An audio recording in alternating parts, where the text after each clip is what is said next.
মা বলতেছে তোমার বয়স বেশি, আমার চাইতে নাকি তোমাকে বয়স্ক লাগে। প্রেম করার সময় মারে জিজ্ঞাসছিলে, এখন বিয়ের সময় মা না মানলে বিয়ে করতে পারবি না। জবাবটাও রুচির মুখে এসে গিয়েছিল, কিন্তু তৌহিদের অহেতুক অজুহাতে উত্তর করা আগ্রহ হলো না। কিংবা বয়স আসলে হয়েছে, নিব্বানিব্বিদের মতো উত্তেজনা কাজ করে না, অবসাদ ছুঁয়ে ফেলেছে। তৌহিদের গলায় উদ্বেগ, অনুচিন্তিত মাথা নেড়ে বলল, এসব হাজিবাজি ঝামেলা আর ভালো লাগছে না। কি করব না করব কিছুই বুঝতে পারছি না। শীত পড়ছে শুরু করেছে, বিকালের আগেই কুয়াশা নেমে আসে। সন্ধে হতে হতে পুরো শীতকাল। রুচির কণ্ঠে আবহাওয়া কিংবা পরিস্থিতি কোনোটারই তাপশীত কিছুই প্রকাশ পেল না। খানিকটা অপ্রসঙ্গিকভাবেই বলল, ঠান্ডা লাগে, বাসায় যাই চলো। তৌহিদ খানিকটাই বিরক্ত হলো, গলার স্বর উঁচু শোনালো, কোনো কিছুতেই কিছু আসে যায় না তোমার। আমি জানি একটা বড় সমস্যায় আছি। মায়ের সাথে যুদ্ধ করে তো লাভ নাই। Ultimately she will be the winner. অন্ধকারে তৌহিদের মুখ দেখানো গেলেও রুচি কিছুক্ষণ তাকিয়ে থাকলো ওর দিকে। মৃদু গলায় অপরাধী ভঙ্গিতে বলল, ৯টা ৫টা অফিস করে আর কিছু ভালো লাগে না আসলে। মাথায় কোনো চাপ নিতে পারি না। আচ্ছা ফুচকা খেয়ে যাও। অ্যাসিডিটিও ফর্ম করে বলো আজকে এসব টক ঝাল ছেড়ে দিয়েছি। তাহলে চা খাও, আদা দিয়ে সুন্দর রং চা করে এরা। আমি কালকেই খেয়েছি। আচ্ছা চাই ভালো। মামা চিনি দিয়েন না, কালো জিরা মশলা লেবু কিছুই দিয়েন না, শুধু আদা আর হালকা লিকার দিয়ে লাল চা দেন একটা। রুচি নিজেই অর্ডার করলো। তৌহিদ ভ্রু কুঁচকে তাকালো রুচির দিকে। রুচির হঠাৎ মনে পড়ল, দোকানিকে উদ্দেশ্য করে বলল, আর একটা দিয়েন অল্প চিনি দিয়ে। কথা আর বাড়ালো না। রুচিকে বাসায় পৌঁছে দিয়ে তৌহিদ চলে গেল। অন্ধকারে কিছুক্ষণ দাঁড়িয়ে থাকলো রুচি। গলার কাছে কিছু একটা টেলা বাঁধতে চাইছে, সেটাকে ছেড়ে ফেলতে ফেলতে সিঁড়ি ধাপে পা বাড়ালো। দোতলার ওই কয়েকটা সিঁড়ি ভাঙতে আজকে লম্বা সময় লেগে গেল ওর। ড্রয়িং রুমে টিভিতে অনুরাগে ছোঁয়া নাটক চলছে। মঈন কাগজে ঠোঙ্গা উঁচু করে ধরল। ব্যাস স্টপের পাশেই দোকানটা নতুন বসেছে। চুলার ওপর থেকে নামিয়ে নিয়ে আসলাম আপু ফুলকপি আর আলু সিঙ্গারা, বোম্বাই মরিচ আর ধনে পাতায় মেশানো। টেস্ট ব্যাড ব্ল্যাক করব পুরাই, তোরা খা, আমি গোসল করব। গোসল করে আয়, একসাথে না খেলে ওই জিনিসের মজা নেই। রুলি উকি দিল, আপু তুই কি শ্যাম্পু করবি আজকে? কেন, সময় বেশি লাগবে, দুধ চা বানাবো। গরুর দুধের চা সেই হবে, তুই শ্যাম্পু করে আসলেই দেরি হবে। ততক্ষণে দুধ জাল দিয়ে ঘন করব, আর তড়িঘড়ি আসলে ডিপ্লোমা মেশাবো। দুধ নষ্ট করলে আম্মু রাগ করবে। আধা কেজি তো এক্সট্রা হয়েছে, কালকে দুধ দেয়নি বলে দুধওয়ালা আজকে 2 দিনের দুধ একসাথে দিয়ে গেছে। 1 কেজি পুরো এক্সট্রা নিলি কেন? কালকে দেয়নি, মাস শেষে হিসাব থেকে 50 টাকা কম হতো বিল। রুলি মুখ বেজার করলো, আপু তুই তো পুরো আম্মু হয়ে যাচ্ছিস। রুচি থতমত খেয়ে গেল। আসলে কি বুড়ো হয়ে গেছে ও? মাথায় পানি ঢেলে গোসলের আয়নার সামনে খানিকক্ষণ দাঁড়িয়ে থাকলো। এই তো কয়েকদিন আগেও একঢাল কালো চুল ছিল, এখন গেছে পাতলা হয়ে গেছে। গত শ্যাম্পু বদলে বদলেও চুল পড়াটা আটকানো যায়নি। বয়সটাকেও না, প্রায় 31 এখন। চোখের কোণে বয়সের ছাপ পড়তে শুরু করেছে। চামড়ার লাবণ্য কমে রুক্ষ হয়েছে। ঠোঁটের কমনীয় গোলাপি আভায় কালচে ভাব প্রকাশ পেতে শুরু করেছে। অনেক মেয়ে আছে যারা 30 পার করেও দিব্য টলটলে সুগন্ধ। ভেজা চুলে তোয়ালে জড়িয়ে মায়ের কাছে এসে বসল ও। স্তব্ধ করে বলল, আম্মু শান্তি খালা যে প্রপোজাল এনেছিল, আমার আপত্তি নেই, তোমরা কথা বাড়াতে পারো। খুব লজ্জা করলো বলতে, বলেই চলে আসছিল রুচি। জাকিয়া ডাকলেন, বললেন, শান্তি প্রস্তাব আনছে তোর জন্য না, রুলির জন্য। রুচি তাকিয়ে থাকলো মায়ের দিকে। জাকিয়া বললেন, তোর জন্য তো কথা বলাই ছেড়ে দিয়েছি কয়েক বছর। তুই তো তৌহিদের ছাড়া বিয়ে করবি না, আমরা তো বাধা দেই নাই। বোকার ছেলেরে মেয়েরে দিতে তোর বাপের শুরুতে নারাজ ছিল, তারপরে তো মেনেই নিল মানুষটা। কত করে বললাম কাবিনটা করে রাখি, চাকরি হলে তুলে নেব, তাতেও রাজি হলো না। আমি তো বলি তোর বিয়ের টেনশনই তোর বাপে মরল। মানুষটা ঠিকই জানতো তহিদ শেষ পর্যন্ত বিয়েটা করবে না। দীর্ঘশ্বাস ছাড়লেন জাকিয়া। পরলোকগমন স্বামীর কথা মনে পড়ে গেল। তখন রুচির বয়স কম ছিল, দেখতেও সুন্দরী। তাদের 3 সন্তানের মধ্যে সবচেয়ে মেধাবী ও রুচি। মাস্টার্স করতে করতে কোনোরকম ধরাধরি ছাড়াই নিজের যোগ্যতায় টেলিকম কোম্পানিতে ভালো বেতনের চাকরি জুটিয়ে ফেলল। কত ভালো ভালো পাত্রের সন্ধান এনে মেয়েকে রাজি করাতে চেষ্টা করতেন ওর বাবা, কিন্তু রুচিকে কিছুতেই টলানো যায়নি। সঠিক সংকল্প ছিল ওর। জাকিয়া বিড়বিড় করলেন, যেদিন শুনেছি ওর বিএসসি হয়ে গেছে সেদিন থেকে ইয়া নাফসি পড়তেছি। কেমন করে যেন জানতামই আজকের দিন দেখা লাগবে, এই জন্যই অবাক হই নাই। তোর বিষয়ে আটকাই রাখছে এত বছর, যেই না চাকরি হয়েছে অমনি কচি মেয়ে বিয়ে করার শখ জাগছে। রুচি আপত্তি করল, ওমা রাজি হচ্ছে না। জাকিয়া মেয়ের বাস্তব বুদ্ধির দৌড় দেখে শুকনো হাসলেন। ওর বাপ মায়ের কদর আছে, তাদের আনুমানিক বাইরে যাওয়া যায় না। তোর বাপ মা ছিল না কোনো দিন, এই জন্যই বুড়ো মেয়ের বাপের ঘরের লঙ্ঘন হয়ে বসে আছি। তহিদ রেশনির বিয়ে করতেছে, কোনো রেশনি ইট খোলায় সুবাহান কাকার মেয়ে। হ্যাঁ রুচি মানে হিসাব করলো, বলল, মেয়েটা স্কুল পাস করেছে, রুলের চাইতেও 6-7 বছরের ছোট হবে। রেশনি হলো সেই বছরই তো রুলি স্কুলে যায়, তাই না? ওকে স্কুল থেকে নিয়ে আমরা খেলনা কিনতে মার্কেটে গেলাম, তারপর সুবাহান আঙ্কেলের বাসায় গেলাম। রুলি স্কুলে ইউনিফর্ম পরা ছিল সেদিন। তুমি জানলে কিভাবে? দুনিয়াটা যে গোল তার বহুত প্রমাণ পাইছি সারা জীবন ধরে। তোর রেহানা আন্টি আসছিল, তহিদের বায়োডাটা সাথে করে নিয়ে আসছে। ভার্সিটিতে তোর সেম ব্যাচ দেখে আসছে তোরে দিয়ে খোঁজ খবর করতে। আমারে বলল তোর কাছে যেন জানি ছেলে কেমন। তুমি কিছু বলো নাই তো? পাগল আমি। আমার মেয়ে যে পোড়া কপালি সেটা জনে জনে বলে বেড়াবো এমন তো না যে রেশনিরে বিয়ে না করলে তৌহিদ তোকে বিয়ে করবে, অন্য কোনো অল্প বয়সী মেয়ে খুঁজে নেবে। আর রেহানার কথাই বুঝলাম অনেক দূর কথাই গিয়েছে, ছেলে মেয়ে বেশ মেশা করে ফেলেছে, ওদের খুব পছন্দ তৌহিদের। রেশনিও তো রেহানার গায়ে রং কাটিং পেয়েছে। তৌহিদের মা নাকি বউ করার জন্য পাগল। আমার কি দরকার ভাঙানি দেওয়ার? আমি বলতেও রেহানা হয়তো বিশ্বাস করতো না।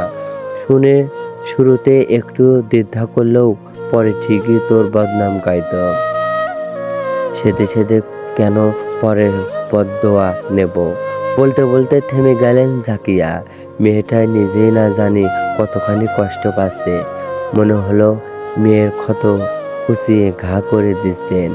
গলায় দরদ এনে বললেন, মুখটাও অন্যরকম শুকিয়ে আছে কেন? খাস নাই দুপুরে? আমার কাছে এসে বসতো একটু। এ রাতে চুল ভিজাইছিস কেন? ঠান্ডা লাগবে না? এত বড় মেয়ে একটাও কথা শুনিস না, নিজে ভালো বুঝবি কবে? দুনিয়াটা কত স্বার্থপর জানিস? সত্যি বলতে খুব একটা কষ্ট হচ্ছিল না রুচির। তৌহিদের পরিবর্তন কয়েক মাস ধরেই একটু একটু করে দেখা যাচ্ছিল। মেনে নিতে নিতে সময় গিয়েছি, কিন্তু মায়ের আদরে বিগলিত হয়ে গেল আত্মসম্মান, সম্ভব সব। শিশুর মতো কেঁদে উঠল রুচি। জাকিয়া আলিঙ্গনে নিলেন 2 হাত থেকে। ভেজা দেয়ালে খুলে চুল নেড়ে দিতে দিতে বললেন, ভালো হয়েছে। এসব বিয়ে শাদির দরকার নাই। হয় নাই যখন হয় নাই। সবাই চলে গেল, বুড়ো মাকে কে দেখবে? দেখবি না আমারে? আমার মা তো তুই। রুলেরে বিয়ে দিয়ে পার করে দেবে, আর মইনকে বিয়ে দিয়েই বলবো, বউ নিয়ে আলাদা আলাদা সংসার করো বাপু। আমরা বউ শাশুড়ি কেসাল করতে পারবো না। আসবা বেড়াবা যাবাগা, নিজের সংসার নিজে গুছাবা, নিজেরা পেড়া খাবা, তাতে সম্পর্ক ভালো লাগবে।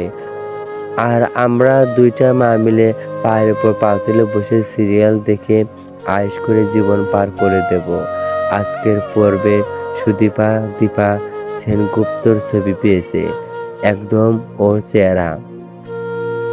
প্রথমে তো ভেবেছে ওই পরে জেনেছে না ওটা দীপা, লাবনাজ্য মালিক। চেহারা এত মলিন কিভাবে হয় সেটা খুঁজে খুঁজে এবারে সবাইকে পেয়ে যাবে। চোখ ভরা পানি নিয়ে হেসে বলল রুচি, এই সিরিয়াল এখনো চলে। সূর্য দীপার নাতনি না সুদীপা? সোনারূপা বাচ্চা দুইটারে ভাল লাগত। রাত 10টার পরে রুচি একা একা ছাদে উঠে গেল। সাততলার ওপর আকাশটা অনেক কাছাকাছি। নিঃসঙ্গ চাঁদটা ঝুলছে উন্মুক্ত প্রান্তরে, আর তার ধরন ধবল পূর্ণিমার আলোয় ভেসে যাচ্ছে চারিধার। রুচি ছাদে ওঠার প্রায় সাথে সাথে রুলিও চলে এলো। আকাশ পরিষ্কার, অল্প অল্প কুয়াশা স্বচ্ছ মেঘের মতো করে চাঁদটাকে ঘিরে ধরেছে। পৌষের আরামদায়ক শীতলতা। রুলি একটা চাদর ছুঁড়ে দিল রুচির দিকে, বলল তোর শীত লাগে না? দেখলাম খানি একটা পাতলা জামা পরে বের হয়ে এলি, ভাত রেখে ছুটতে হলো আমাকে। রুচি মৃদু হাসলো, ভ্যান করিস না। কিসের ভ্যান? রুচি উত্তর দিল না, অন্য প্রসঙ্গে কথা পারল। শান্তা খালা তোর বিয়ের জন্য কথা তুলেছে, তুই জানিস? রুলি মাথা নাড়ালো। ও জানে, কৌতূহলী হলেও। রুচি তুই কি করবি? রুলি কিছুক্ষণ চুপচাপ থাকলো, স্তব্ধ করলো খানিকটা। রুচি থতমত মুখটা দেখে খুব মায়া হচ্ছে ওর। জড়িয়ে ধরো বুকে, মুখ গুজে বসে থাকতে ইচ্ছা করছে। ছোটবেলার বাচ্চা রুলি হলো সেটাই করতো। বড় হওয়াটা একটা জ্বালাতনের বিস্ময়।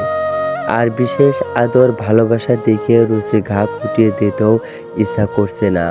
এখন আহ্লাদ করলে রুচি বুঝে যাবে যে ওর আর তহিদের ব্যাপারটা নিয়ে সবাই উদ্বিগ্ন। কিন্তু চুপ করে থাকলেও রুচি হয়তো অন্য কিছু ভেবে বসবে। সব ভাবনা চিন্তা করে রুলি মুখ খুলল। শান্তা খালা যখন প্রপোজাল এনেছিল তখন ওই শালা তহিদার ব্যাপারটা তো জানতাম না। ভেবেছিলাম তোর বিয়ে তো ফ্রিডি, এখন আমার বিয়েটাই স্বাভাবিক। রুলির মুখ চোখ শক্ত হয়ে গেছে, চোখ জগদ্দ ঘৃণার ঠিকারে বের হতে চাইছে। সেদিকে তাকিয়ে রুচি হাসবার চেষ্টা করলো। থাক, গালাগাল করিস না, হয়তো ও আসলেই বেটার ডিজার্ভ করে। কয়েক বছর টানা পরিশ্রম করেছে, কত অপমান গালাগাল গঞ্জনা শুনেও ফোকাসড ছিল। আমি তো দেখেছি সব। রুলি কাজ নাচালো করতে পারে, আবারও না সেটাই মনে হয়। সে অনেক ভালো কাউকে ডিজার্ভ করে।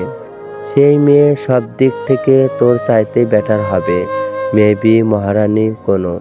অ্যাকচুয়ালি এই হুইকটা কোনো মহারানীকেই ডিজার্ভ করে। আর ম্যাজিকটা দ্য কুইন ক্যামিলা, ওরকম পেজা মার্কা মহিলাই ও টিপাস করে। আমার আব্বুকে কিভাবে ও পাবে? ওই পৃথিবীর সবচেয়ে সুইট মেয়েটা। অনেকক্ষণ ধরেই বোনকে জড়িয়ে ধরার ইচ্ছা প্রকট হচ্ছিল। শক্ত করে চেপে ধরল ও রুচিকে। রুচি হেসে বলল, সর, জড়াজড়ি ভালো লাগে না। রুলি ছেড়ে দিল না সহসা। রুচিও অন্য কথা পারল, সেসব না, আমি প্রাসঙ্গিক না এখানে। তুই এত সহজেই বিয়েতে রাজি হয়ে গেলি। নাহিয়ানের সাথে রুচিকে মন্তব্য শেষ করাতে দিল না রুলি। কথার মাঝখানেই বলল, আমি ওর জন্য অপেক্ষা করব না আপু। রুচি তহিদের জন্য অপেক্ষা করে ভুল করেছে সেটা বলতে চাইল না রুলি। কিন্তু রুলি বুঝে গেল। ও মাথা নাড়ালো। সেটা না শুধু, তোর অনার্সটা শেষ হয়নি এখনো, বয়সও 23 মোটে। এখনই বিয়ে করাটা আমার পছন্দ হচ্ছে না। আমিও এখনই বিয়ে করতে চাই না। শ্বশুরবাড়ি গিয়ে পড়াশোনা কন্টিনিউ করাটা হলো সোনার পাথরের বাটি। সবাই শুনেছে শুধু, কেউ দেখেনি কোনোদিন এই বস্ত।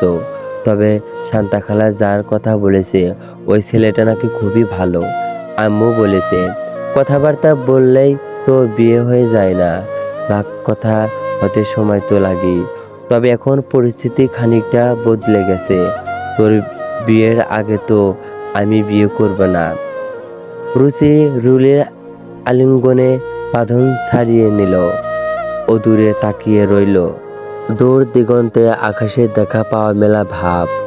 সুইস ভবনগুলো কঠিন মুখে প্রহরীর মতো তর্ক হয়ে দাঁড়িয়ে আছে। ওদের মতো শক্ত কণ্ঠিটের গলায় বলল, বাসায় যা রুলি, আমি কিছুক্ষণ একা থাকি। আর আম্মাকে বলিস ভয় না পেতে। আমি কিশোরী না, আমাকে পাহারা দিতে হবে না। রুলি তবুও মিনিট খানেক দাঁড়িয়ে থাকলো। রুচিরা হাত ধরে বলল, আমি ওসব ভাবিনি আপু। রুলি নেমে গেল। রুচি মোবাইলের ফটো গ্যালারি খুলল। অনেক ছবি আছে তহিদের সাথে ওর। কিছু ছবি রুচির একার হলেও তুলে দিয়েছে তহিদ। প্রতিটি ফটোর সাথেই কিছু না কিছু স্মৃতি আছে। বাছাই করতে গিয়ে বিরক্ত হয়ে গ্যালারির সব ছবি ডিলিট করে দিল ও। ফেসবুকে ঢুকে তহিদকে ব্লক করতে গিয়ে মনে হলো ছেলে মানুষই হয়ে যাবে, তাই অ্যাকাউন্ট ডিঅ্যাক্টিভেট করে দিল। ছাদে আসার সময় একটা শপিং ব্যাগ সাথে করে এনেছিল। ব্যাগটা থেকে তহিদের দেওয়া চিঠি, ছবি, অনেকগুলো কাঠ বের করলো। সেই প্রথম চিঠিটা তহিদের হাতের লেখা, সুন্দর বাংলাটাও খুব সুন্দর আসে ওর। SMS এর যুগেও ও ছোট ছোট চিঠি লিখত রুচিকে, সম্বোধন করত প্রিয় রুচি লিখে। প্রথম চিঠিটা খুব মজার ছিল। প্রথমে তো রুচি ভেবেছিল খুব সিরিয়াস ধরনের পড়াশোনা, কথাবার্তা, প্রিয় রুচি, সিরিয়াসলি ইয়োর্স ইউ আদি অর্থ জানো? আগে বলি শব্দ দুটো কিন্তু ল্যাটিন অরিজিনিন। ল্যাটিন সিংস কেয়ার অর্থ আউটউড ওয়াক্স, বাংলা করলে মোমবিহীন অর্থ এতে মোম নেই বা খাদ নেই। মোম আর খাদ কি সমর্থক? একদমই না। এটাও ভীষণ মজার তথ্য। আমরা মনে করি যে আগেকার দিনের লোকেরা খুব সৎ ছিল, অন্তত সেটার তথ্য নয়। তারাও কেউ কেউ ঠকছিল, দৈত্যের ছিল। ভাস করা পাথর ঢুকিয়ে যেসব ভাস্ক বানাতো, অনেক সময় সেসবে ত্রুটি দেখা যেত। ছোট কোনো ফাটল বা গর্ত, কখনো অসাধারণের কোনো অংশ ভেঙে যেত। যেসব ত্রুটি ধামাচাপা দিয়ে লুকিয়ে রাখার জন্য তারা প্রথমে মোম গলিয়ে ছিদ্রটি ভরাট করতেন। তারপর সেই মোমের উপর আবার পাথরের গুঁড়ো বা ধুলো দিয়ে চেপে দিতেন। এতে করে ওই ত্রুটি আর ধরা যেত না। নিরট পাথরের মূর্তি মনে হয়েও ওগুলোকে কেউ বুঝতেই পারতো না। এই জন্য ওই সময়ে ওই কাগজে ধোঁকাবাজি হিসাবে ধরা হতো। কোথাও কোথাও অপরাধ, তখন এই সিরিয়াস শব্দবদ্ধের প্রয়োগ শুরু হয়। যে ভাস্কর্যগুলোতে মোমের কারসাজি করা হয়নি সেগুলোকে খাঁটি আর শতভাগ ত্রুটিহীন ধরা হতো, অর্থাৎ ছিনকেরি। তারপর এক সময় অনুভূতি প্রকাশেও ওই শব্দ দুটি ব্যবহার শুরু হলো। কৃতিহীন, একান্ত এক সৎ সম্পর্কে উপমা দেওয়া হলো। সিনক্রেলি ইয়োর্স বাংলায় তর্জমা করলে এমন হয়, আমি একান্তই তোমার, শতভাগ তোমার, কিংবা আমার সম্পূর্ণের কোনো খাদ নেই। তহিদ সিরিয়াসলি ইয়োর্স ওটা যে প্রপোজাল ছিল সেটা বুঝতে অনেকটা সময় লেগে গিয়েছিল রুচির। বুঝতে পেরে সে কি বুক কাঁপাকাঁপি, গলা শুকিয়ে যাওয়া, সে মুহূর্তটাই আর নার্ভাসনটুকু যত্নে তুলে রেখে দিয়েছিল ও। চিঠিটাকেও ভাজে ভাজে জীর্ণ হয়েছে কাগজটা, আর বহুল ব্যবহারের তহিদের সেই একান্ত সিরিয়াসটিও মলিন হয়েছে। ব্যাগে একটা লাইটারও এনেছে ও। লাইটারে আগুনের ওপর ধরল কাগজটাকে। কয়েক সেকেন্ড সময় নিল ওটা পুরো ছাই হতে। সবগুলোই পড়লো একে একে। যে যাওয়া সেই যাই, কোনো শর্তেই তাকে ধরে রাখা যায় না। ধরে রাখার বৃথা চেষ্টা করতে আত্মসম্মানে লাগে। মর্যাদাবোধ খোলায় লুটিয়ে দিয়েও তাকে ধরা রাখা যায় না। তাই অহেতুক এই চেষ্টাটুকু করা আগ্রহ নেই রুচির। যে যাবার সে যাবেই। আগেভাগেই তাকে ছেড়ে দেওয়া এই প্রয়াস রুচিকে ভেতর থেকে ভেঙে চুরে দিতে থাকলো। কান্না পেলে খুব। আগুনের শিখা সামনে নিয়ে নিঃশব্দে কেঁপে কেঁপে কাঁদল ও। ব্যথার বোধ খানিকটা হালকা হলো। বুকের অক্ষর কমল কিছুটা। বুক ভরে নিঃশ্বাস নিল ও। আদনান অনেকক্ষণ থেকে খেয়াল করছিল রুচিকে। ওকে ছাদের কিনারায় দাঁড়াতে দেখে চমকে গেল। কি করবে বুঝে উঠতে না পেরে জোরে চেঁচালো, এই এই এই! বিকট চিৎকার শুনে পেছনে ফিরল রুচি। আদনানকে ক্ষিপ্ত বেগে ছুটে আসতে দেখল। ততস্থ হয়ে বলল, কি হয়েছে, কি সমস্যা? লাফ দেবেন না প্লিজ। সুইসাইড করার মধ্যে কোনো বাহাদুরি নেই, সমস্যার সমাধানও নেই। আপনার মা আছে, ভাই বোন আছে, তাদের কথা ভাবেন প্লিজ। রুচি অত্যন্ত বিরক্ত হলো। আজব, আমি লাফ দিতে চাইছি এটা আপনাকে কে বলল? আদনানও ভীষণ অবাক হলো। সোজা হয়ে রুচির চোখে চোখ রাখল। সন্দিহান গলায় বলল, আপনি সুইসাইড এক্সপেরিমেন্ট করেননি না? কিসে এমন মনে হলো আপনার? আপনি কাঁদলেন, ছবি ঠিকই পড়ালেন, আরও খানিকক্ষণ কাঁদলেন, তারপর না উঠে এলেন ছাদের কিনারায়। এরপরে সিকোয়েন্স তো অবিশ্বাস। এবার আপনি ঝাঁপ দেবেন। আপনি এতক্ষণ ধরে আমাকে নজরে রেখেছেন। কই, আমি তো দেখলাম না আপনাকে। আমি আপনাকে আগে থেকেই ছাদে ছিলাম। যদিও আপনার প্রাইভেসি নষ্ট করা আমার উদ্দেশ্য ছিল না। আমি নেমে যেতে চেয়েছিলাম, কিন্তু ইনার মি বলছি আপনি একটা বিপদ ঘটানোর তাহলে আছেন। রুলিও সেটাই ভেবে আমাকে পাহারা দিতে এসেছিল। আপনাকে আলাদা করে দোষ দেবে না। রুচির কণ্ঠে কৌতূহল টের পেয়ে ছেলেটা বলল, আমি আদনান, 3 তলায় থাকি, আপনাদের বরাবর উপরে। আপনি চেনেন না আমাকে, আমি কিন্তু আপনাকে দেখি। আপনি লালের মধ্যে কালো লিপস্টিক লাগান, হিন্দি সিরিয়ালের ইভিল ভ্যাম্পসদের মতো লাগে। রুচির খুব মজা লাগলো, হেসে ফেলল ও। মেরুন বলেও ওটাকে, হোয়াইট এভার কটকটে রং, চোখে লাগে, আর পারবেন না। আদনানের বলা ভঙ্গিতে অধিকার বোধ রুচি ঠিক শুরুটা বুঝে উঠতে পারল না। বেকরাপ বা ডিভোর্সি পরে মেয়েদের আশেপাশে এরকম অধিকার প্রবণ শুভাকাঙ্ক্ষীরাও গুনগুনিয়ে ওঠে। রুচি পাশ কাটিয়ে চলে আসবে বলেই বিদায় নিল। আমার বাসায়ও মনে হয় সবাই আপনার মতো ভুল চিন্তায় পড়ে গিয়েছে। আপনি থাকেন, আমি আসি। আপনি না, তুমি। আমি অনেক ছোট হব আপনার থেকে। আপনার ভাই মঈন আমার ব্যাচমেট। ও ভালো থাকো আদনান। তবে তুমি যেভাবে হেরে গলায় চিৎকার করেছিলে অমন করো না আর। ভয় পেয়েও কেউ ঝাঁপ দিয়ে বসতে পারে। ঠিক আছে, শুভরাত্রি। যদি গল্পটি ভালো লাগে অবশ্যই কমেন্টে জানিয়ে দেবেন। আপনাদের কমেন্ট পেয়ে গেলে আমি পরে পাঠ দেওয়ার চেষ্টা করব। ধন্যবাদ গল্পটি পড়ার জন্য ও শোনার জন্য।